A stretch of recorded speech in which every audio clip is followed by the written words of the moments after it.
We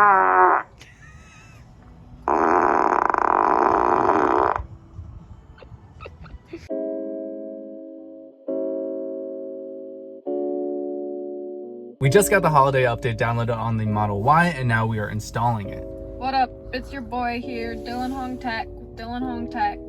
I am unwrapping my present of 2020 Tesla update so I can fart outside like an uncivilized man that I am. So we are right about to begin.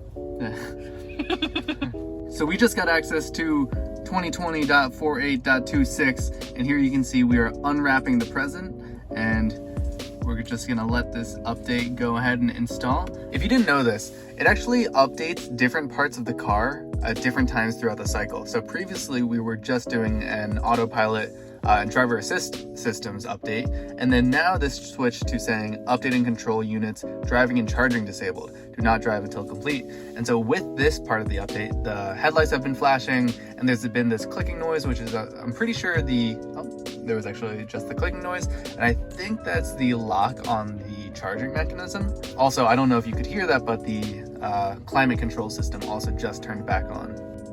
All right, so I don't know if you saw the car just pop in, but this Model Y just finished installing the update. Everything just got back, and here's the new layout too. So we have the new bottom row style.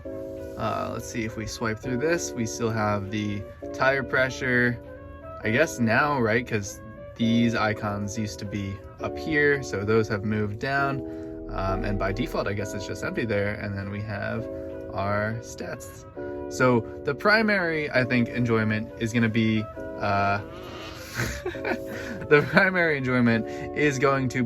this boombox mode. So the text here under boombox says entertain a crowd with your media player when parked. You can also adjust the sound your car makes. Please check local laws before use in public spaces. Okay, well right now we're in a parking lot in a very empty shopping mall. And then we still have the ability now to play some media. So let's see, if we play the horn sound fart, and then we preview that. So it played inside here, and then do you want to take the phone so you can record what it sounds like on the outside? It's really loud.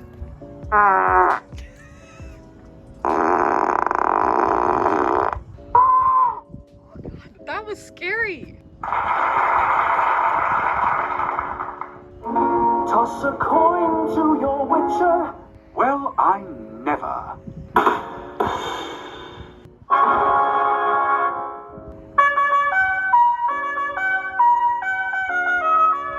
You've got this huge selection of noises. So you've got fart, posh, you've got toss a coin, the goat yelling, an old horn, applause, ta-da, badumts, DJ, and la cucaracha.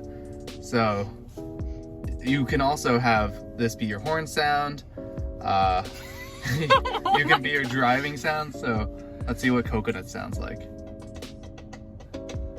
So this is using the pedestrian warning speakers, and these are components that are actually government mandated. So when an electric vehicle is going under a certain speed limit, it does have to make a noise.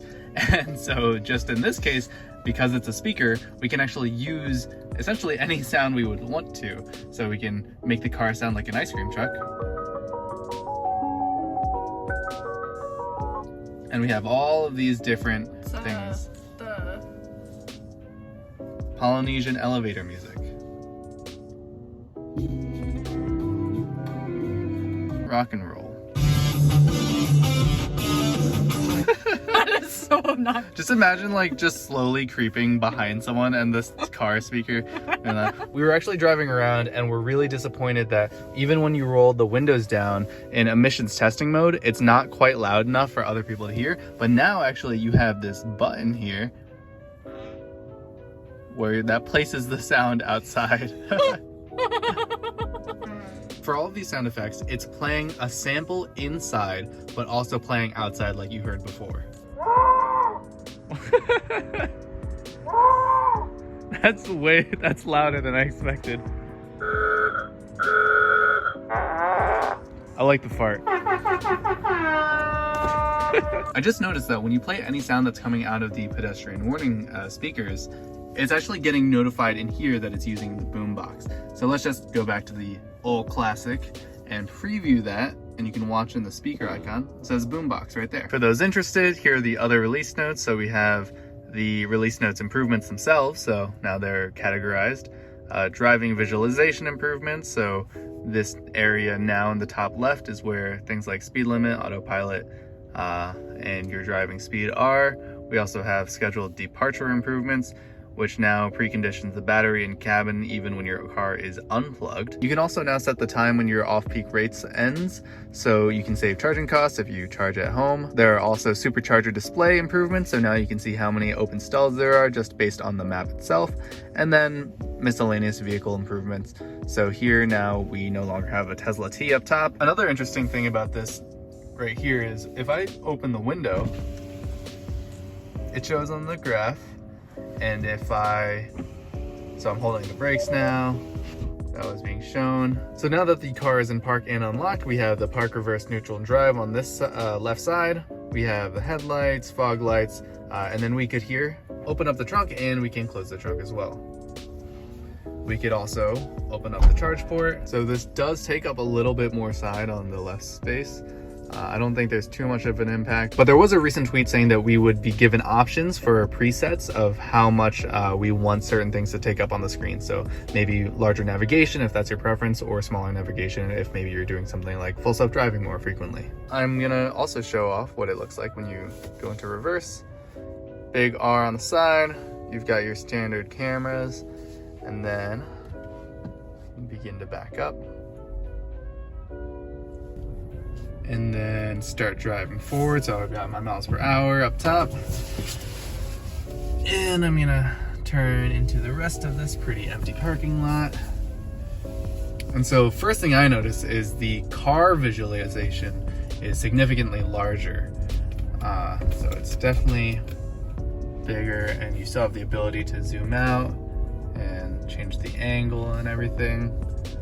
But just the default setting is pretty large. I'm gonna turn into this lane over here, and here we can see the max autopilot set speed as well as the miles per hour that I'm currently going. So I believe that when you look at the wheels, I'm gonna start driving. The wheels actually move. Can you see that on screen? Mm-hmm. The wheels move with the speed that I'm driving. That's just a fun little tidbit. Wow, you can do a full rotation. I don't know if this was possible, getting this low of an angle on the view of the car. Pretty cool. Spread cheer, jingle outside. Okay, I'm definitely not doing that. So we're driving on a main road, and right now I'm in autopilot, and one thing that I did notice was that this D now turns blue. So that's just a quick little tidbit. If you go out and look back at the entirety of the screen, so here once again we have the miles per hour in the top right, or in the top left, excuse me. It is actually that much closer to the center of my fovea, so I can do a quick little glance. I don't think it's like, you know, dramatically different, but it is right there. It's also a little bit smaller. Here we also have my set 65 miles per hour max speed, the showing that the autopilot is engaged, as well as the speed limit signs there. So another car just passed, and once again we have this car on the road with the wheels spinning and the headlights on. Regenerative braking and acceleration feedback has actually moved up top. So this energy draw area is now above, and one also super minor thing is that the battery is now a gray icon instead of that green icon. So they've done a lot of work to just clear up the interface for this navigation area. Some people might enjoy it more, some people might enjoy it less. I know people really liked the green battery icon, as well as having some things a little bit more center, but this does give more weight to things like the speed limit and autopilot, which I think is just Tesla reaffirming that they are going forward with full self-driving as the way that most people will interact with their cars. But let me know what you think in the comments down below. Another thing that I just noticed is that now if you have something that's covering up the navigation space, you have your navigation instructions directly ahead of your car right here. So in this driving area, we can see that I have a taking an exit in 2.5 miles, and this is fantastic. This is something that always made me a little bit nervous if someone was maybe changing the music or I had the camera pulled up, I wasn't always totally certain that I would be having my navigation data in front of me, but this is great. This shows me everything I need to see, and if I put this away, that also does go away. I actually kind of wish we had the option to just have navigation data there permanently, but we'll see if that comes in a future update. Fun fact, if you ever want to film like video in a Tesla for whatever reason, if you fold down this light, it actually does a pretty good job at making like your face pretty visible and giving it enough light even though it's in a dark time right now. So those were the primary and fun bits of the holiday update. There's the new layout and UI for your screen, and it takes up a little bit more space of the navigation. We also had the boombox mode, which was the primary and showstopper of this update, where you can now use the pedestrian warning speaker to just blast sounds to everybody. It is surprisingly loud, but let me know in the comments down below what you think of this update. I think it's super fun. We've actually been waiting for the fart outside mode, as we've been calling it, for a while now. But I do know a lot of people were waiting for a V11 update, which we didn't quite get in this very release, but we'll see if that comes soon. Thank you so much for watching, and I'll see you soon.